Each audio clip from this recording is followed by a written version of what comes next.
Everyone has heard about the haunting tales of the old Hotel St. Michel, but are they true? Hello, everyone. Alongside Kings Island fanatic Ryan Sir, I'm Don Helbig, and this is Tower Topics. Tower Topics is a podcast by Kings Island fans for Kings Island fans and fanatics.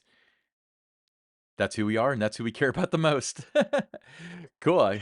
All right. So, Ryan, you're a big fan of the Halloween season and, in particular, Halloween Haunt at Kings Island. You experience all the different mazes that they have. So, let's talk about Hotel St. Michel.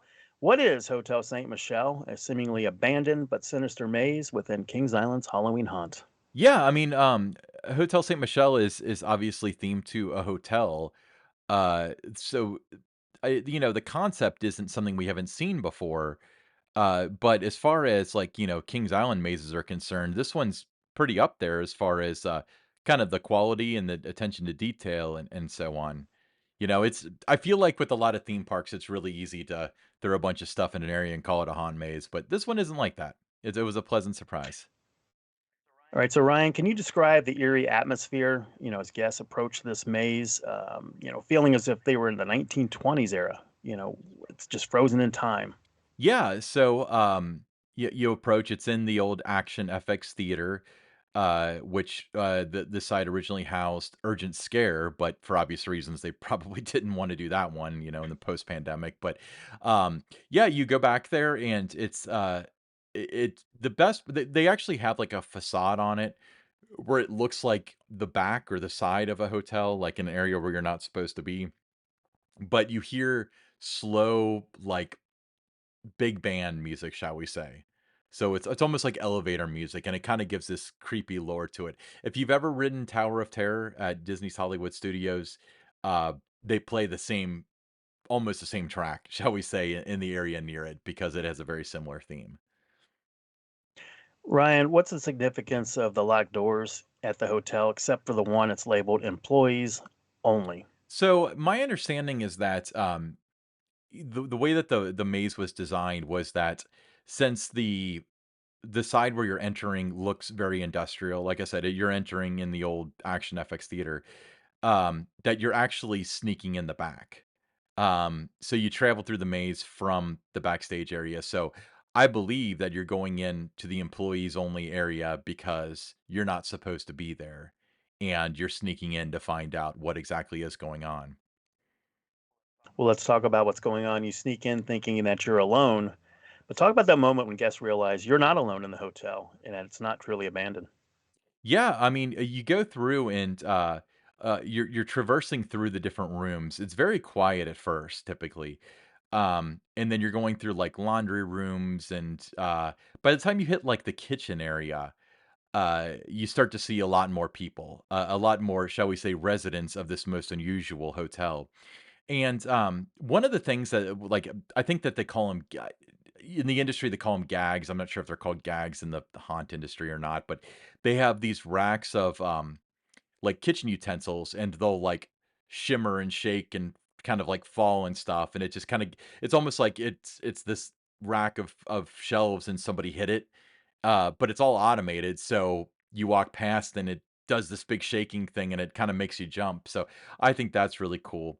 And then you continue to progress, throughout this hotel, and then you visit a couple rooms all with some tragic fates to them, and you work your way out the check-in area. So, it's kinda unique in the fact that you'd think, if you were designing a hotel-themed haunted house, on paper that you'd go in through the checkout area and then, go through the public areas and then work your way backstage, and it gets more and more haunted as you go backstage. But this is actually the opposite, which is rather interesting. All right, let's talk about what guests can expect when they enter the different rooms within this maze, such as the boiler room and the kitchen with its kind of unsettling stench, we'll call it. Yeah, they have a little bit of smell-o-vision. There's the boiler room smells like a boiler room. It's got kind of like a coal burning smell and stuff. And then distinctly, you get up closer to the front and it's there's a room that's burnt and stuff, and that smells burnt. And I think that's a really cool aspect because people have a tendency to tie memories and feelings and emotions to scents rather often. So having something that's got a smell to it, that has a scent to it is a really cool, like, extra dimension to the haunted houses. Yeah, it's a little authenticity to it. Ryan, how does the Kings Island entertainment team bring the Roaring Twenties era to life in Hotel Saint Michel? Well, I mentioned the music. The music, I think, is the number one thing. People will hear this like soft, slow elevator music, and it's kind of like, remind you of a bygone era. What's in the back of your head is that anybody that enjoyed this music when it was new is dead now. That's kind of like the thought that I always have. It's kind of like that when I watch old TV shows too.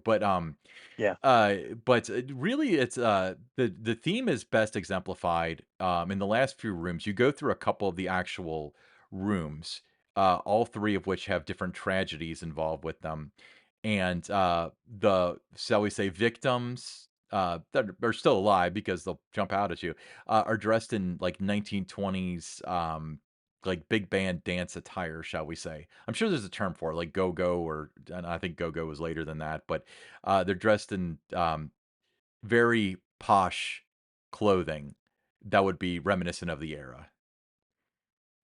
Right, Ryan, talk about what makes Hotel Saint Michel stand out as unique among Kings Island's Halloween haunt experiences. The attention to detail.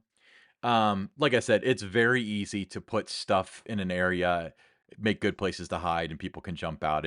You and I can design a nice outdoor maze right now, barring, getting, fire and safety to sign off on it.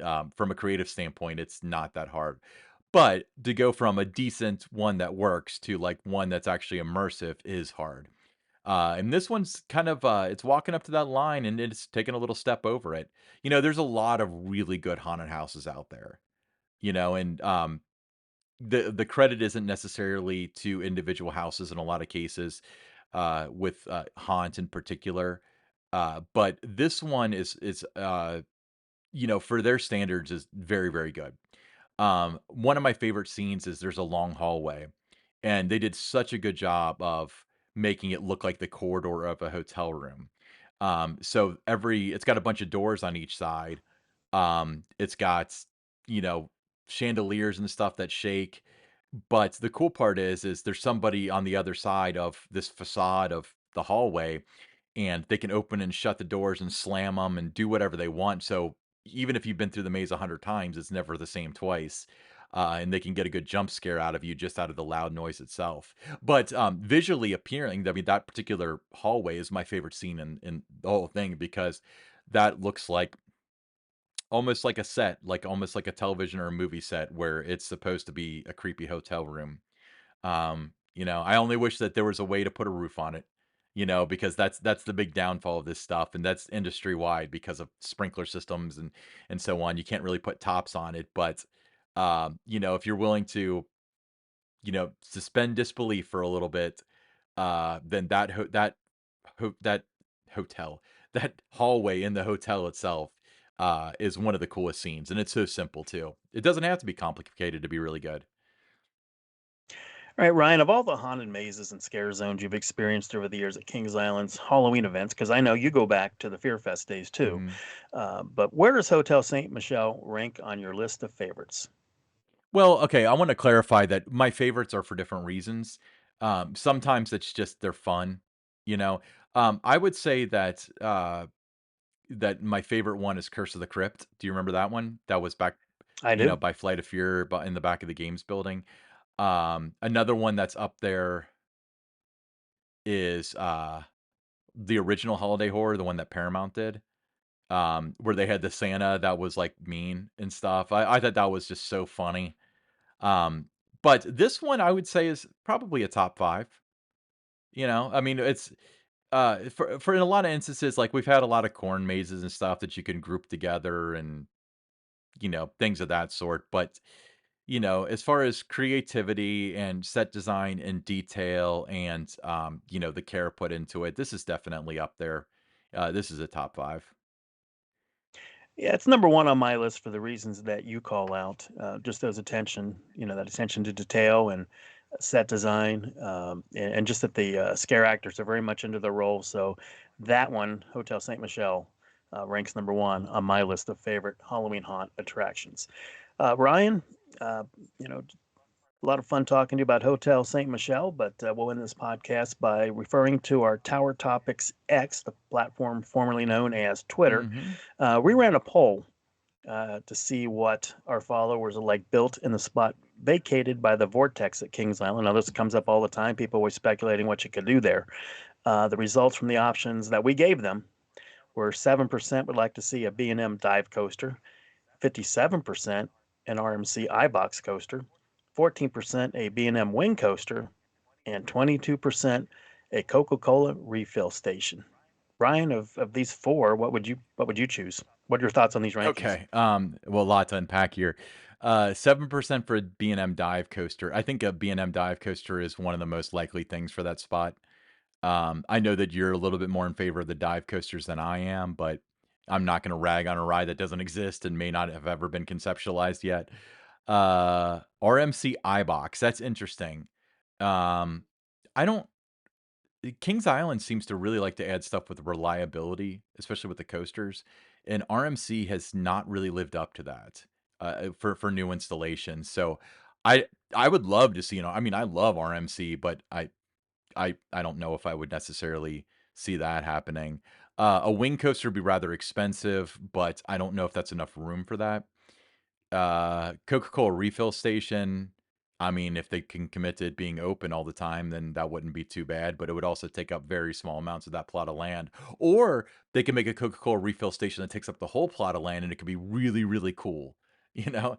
Can kind of make it like the Bucky's gas, pumps. How there's just hundreds of them all, just going down like 120 or whatever. So you can make it the world's biggest Coca-Cola refill station there. Yeah, and then you could just go down to each machine and see which one has ice, and then which one has your Powerade Zero in stock and stuff. Those things are really hard to maintain in their defense, but, Oh, they yeah, are. but, yeah, if I had to pick something, I would say something like a Maverick. Like, if I was like, "Ryan, you're the one deciding," it would be something like a Maverick, But you couldn't go wrong there if you did that. right, except for the reliability factor, because Maverick has its fair share of time in the doctor's office, but, maybe like one of the new Vekoma things, or one that's reliable, fun. We have nothing like it. Is one of those mock extreme spinning coasters would be really, really cool for that spot.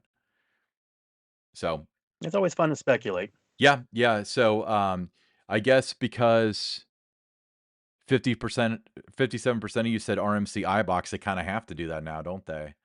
Because our poll was it was fully scientific, right? Right, exactly. We're not saying they're doing this. We were just like, hey, what would you like to see? So those, you only get those four options on X, and those are the four we came up with. Where did you come up with those options? Like it's so random.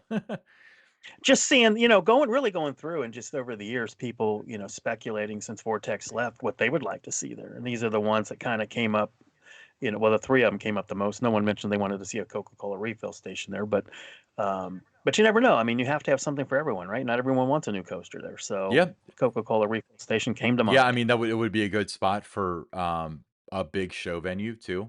I mean, that's got its natural terrain. That would be cool. That would never happen, but I'm saying that's possible.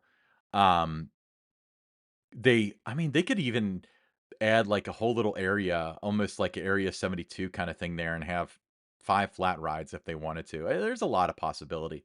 It's gonna be a coaster. Let's make it a pond. Yeah, I mean, they've done that before, you know? Okay, awesome. Well, that's a good discussion. Cool. Well, I'm Ryan Sir, along with Don Helbig, and this is Tower Topics.